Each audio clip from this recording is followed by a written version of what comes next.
Venerable Amma Thanasanti Bhikkhuni ordained as a Buddhist nun in 1991 in the Thai forest tradition. She currently is based at the Shakti Vihara hermitage in Colorado as a solitary nun. Thank you, Amma, for coming. Thank you, Kathy, for inviting me. Thanks for coming to New York. Yeah. So we're going to talk in this section about your experiences as a nun, your background, how you got involved in that.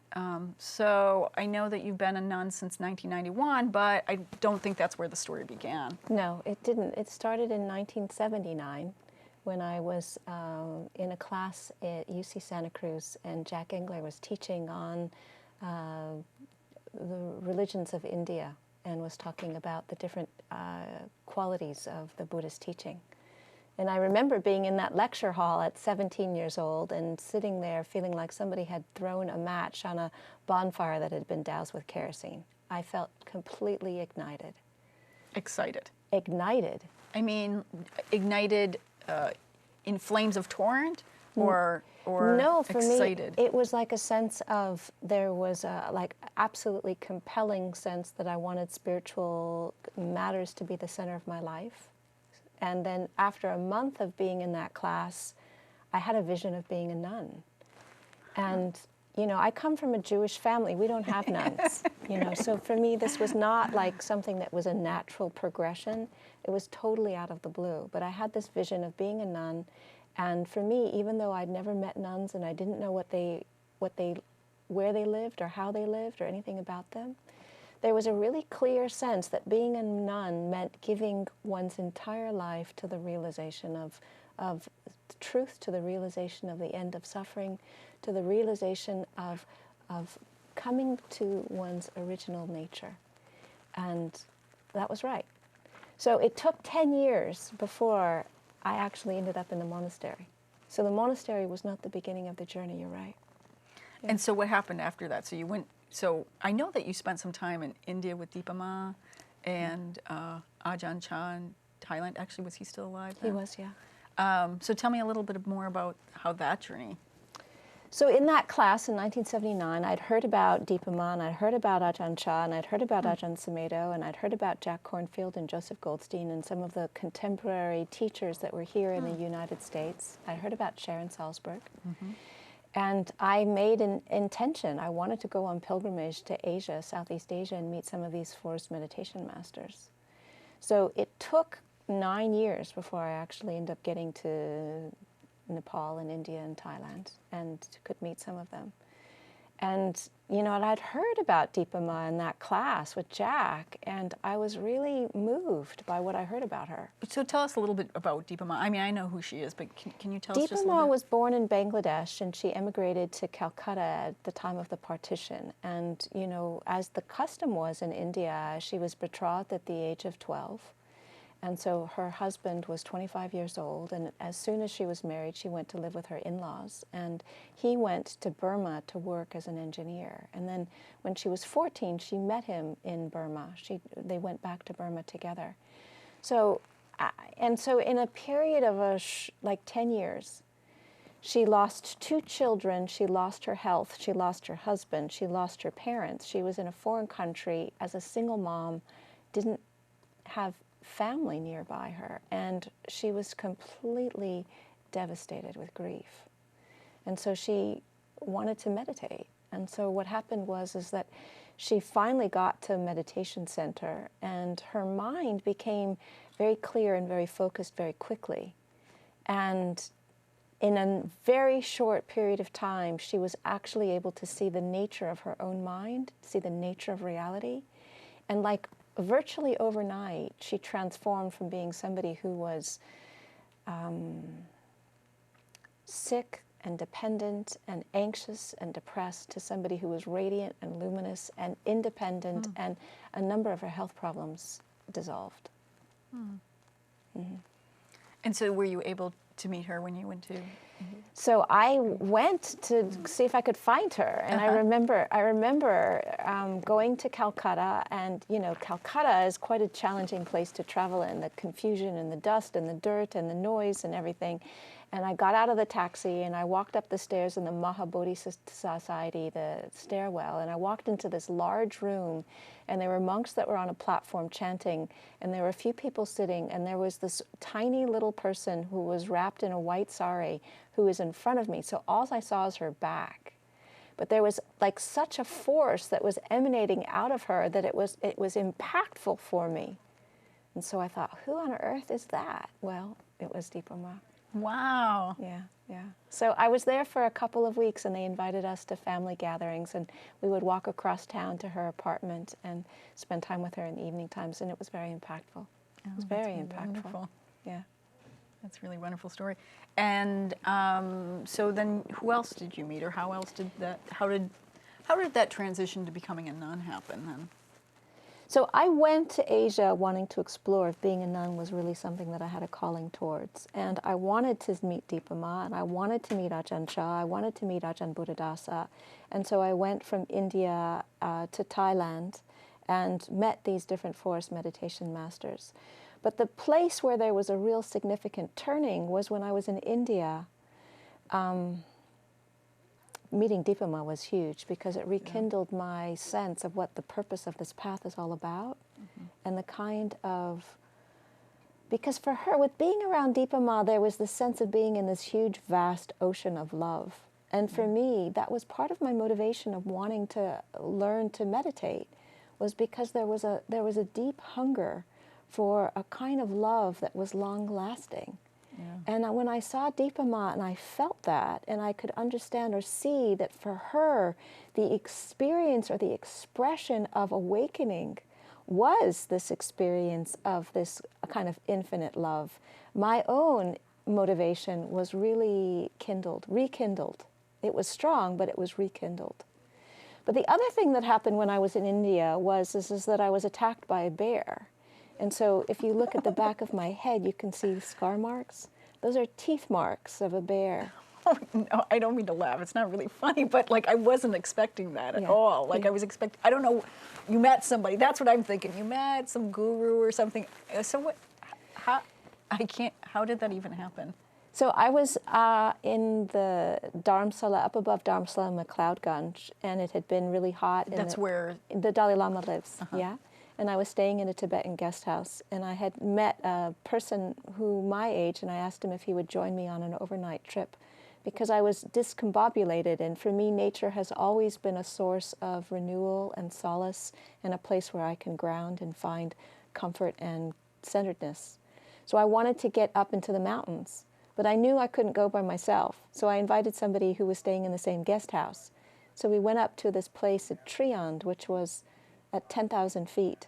And we'd left our big packs and we'd walked down to this river, this stream, and we were coming back up, and we passed in front of this cave, and Brian was on top of this rock looking down, and I was in front, and this bear came out and jumped me and grabbed me with my head in his mouth, and then after some time he left. But that whole experience obviously was very shaking. And one of the reasons why it was so shaking was because it was just more clear than it had ever been before how fragile life is. And you never know from one minute to the next if you're going to be alive or whether you're going to die. You just never know.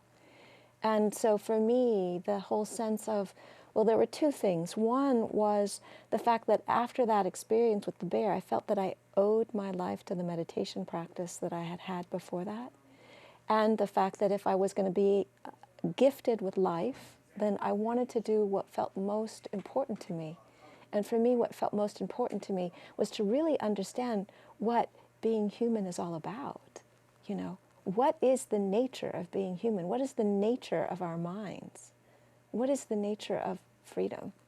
Not as a philosophical doctrine, but as, you know, what can I realize? What can I see for myself? Like from a first-person experience. Right. So then after the two things, the bear and Deepama, and then meeting Ajahn Chah, it was like a triple whammy, and it was really clear for me, okay, it's time. It's time for me to go forth, to give up the pleasures of household life, the relative freedom of household life, and to enter into this training as a way of really seeing if I can understand the end of suffering.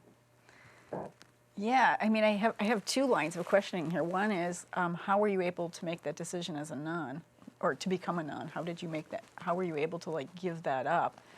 And then the other part of that is, I am curious about how this. I'm trying to find a word that's not cliche, but to find out experiences firsthand for yourself. How has that worked out for you? Pick one of those, either one of those, fine. So for me, you know, when I first had that inspiration in 1979 in Jack's class, there was this voice that would keep coming up. You know, whenever things were difficult and there was a sense of challenge, I'd say, you know, I'm just going to go be a nun, forget it, you know? Mm-hmm. But there was a voice of wisdom that kept on saying, you know, it's never going to work to be a nun if you're running away from anything. So I had a list of things that were like on the back burner of stuff that needed to resolve. And when I got to this time, then it felt like things had settled enough where I didn't have an interest to do anything else. It was like everything else became black and white, and the only thing that stood out as something of interest to me was this possibility of giving my life to awaken to the end of suffering in the form as a nun, as a Buddhist nun. It was the only thing that took my interest. So it wasn't a question of choosing, should I do this or that? It was a question of all of the other choices seemed to have any relevance, any significance. It was the only thing that stood out for me. And was it difficult for you to sort of become a monastic? Was that a difficult process at all, or were there? Well, at that time, the only place that I was aware of that had training in that particular tradition was a cluster of monasteries. There were 2 monasteries in England. So I went back home and said hello and goodbye to my family and my friends, and then I traveled to England and then joined the nuns communities that were there. And so, I mean, I think when I think of someone becoming a nun or a monastic, I think how much you give up. You know, like you give up a lot of freedoms. You said hello and goodbye to your family and friends.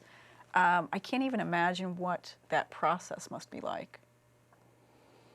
Well, I think, you know, for me, because there was such an incredibly strong conviction that I had to do this, I didn't feel, it took me a long time to actually register the amount that I'd given up. I was so ignited, really. I was so ignited with here's an opportunity, here's a possibility, and I just very closely came close to death. It was like I was on fire. I was ignited. And so it took many years for me to actually slow down to register what I had actually given up in terms of, you know, the familiarity, the comfort of family and friends that I was close to, the ease of my life as an independent woman, and the impact of being in a community. And how that worked. I'm surprised to hear you say that you gave up the ease of being an independent woman. Because in some ways, I think that being in a monastery would be more easeful, just because I feel like for the rest of us out in the world, there's so many other things going on, so many other responsibilities, and, you know, just maintaining our whole life, that I think, you know, in a monastery, it's so much more confined and controlled in a positive way that it would be easier to. I think one of the things that I was aware of when I first came into the monastery was that we were a community of women that were living in a community that was mostly organized and around the monks. And so in addition to the normal adjustments of, you know, giving up funds and giving up the ability to choose things and learning how wear to different clothes. Wear different clothes, right? And eating only the food that was offered. We couldn't go to the refrigerator and help ourselves. And all of those normal things, we were also in a situation which I'd never been in before, which is that as a group of nuns, we were dependent on these group of monks who on one hand were supportive, and on the other hand, the whole culture was organized around, they had more support than the nuns did, the monks did. So it was causing an interesting dynamic amongst the women. Yeah. And that was challenging to understand and to navigate. So you're right, in terms of day-to-day living circumstances, it was simpler in terms of food and lodgings and requisites and robes and clothes and where we were going to be and what we were going to do. We didn't have to make a lot of decisions around some of those things. But in terms of some of the other things that were going on, there was some complexity in it that took some time for me to understand and get a handle on. Yeah, and figure out how to deal with it. I spent some time in Asia and at some different monasteries, meditating here and there, whatever. And I think in Western society, I'm sort of more clued into that stuff and more aware of those sorts of the gender divide, the gender responsibilities or whatever. That when I went to Southeast Asia, I mean, it was troubling and overwhelming to me. And it was troubling, like it troubled me to the point where it troubled my practice, And I look back and I see that very differently than when you're in the middle of it. You can get really caught up in it. And I'm not entirely, well, whatever. Who knows why I got so involved in that psychologically, but it's a very difficult situation. Mm-hmm. And I can imagine that it was very difficult this is your life, so to be even more involved in that. Mm-hmm. Do you want to talk a little bit about like how your practice has sort of evolved over the years in terms of what your original goal of seeing the nature of things? How is that happened? When I first started meditating, I was really clear that I wanted to get out of suffering. That was really like a main objective. And then after about 10 years of meditating, I realized, it's not that this is a bad goal, but it's somehow not giving me the results that I'm hoping for. And so there was a shift in my motivation I took the Bodhisattva vows with His Holiness the Dalai Lama, and I went to spend 2 years to live in the wilderness of Australia. And the combination of the two and the impact of the living in the bush had a huge shift in my practice. Rather than kind of making a beeline out of suffering, there was more an interest to just meet what was arising with a kind of care and kindness and respect. And the shift of wanting to do that as a way of being of blessing power for all beings also increased my ability to move out of seeing things in terms of duality. Mm-hmm. And seeing how I was more part of just a web of life. And, my experience of living in Australia shifted from me feeling like a lump in a foreign place to me feeling like a lump in a friendly place to me feeling like I was just in nature to just feeling like there was nature, where there wasn't so much the sense of me and it, but just nature that was internal, nature that was external, nature was arising and known and ceasing in every minute. And the time in Australia had a big impact, because ever since that time, nature has played a significant part of my practice in terms of that's where I like to spend most of my time meditating. That's where I get most of my inspiration. That's where I feel like I have the clearest understanding of what life is all about.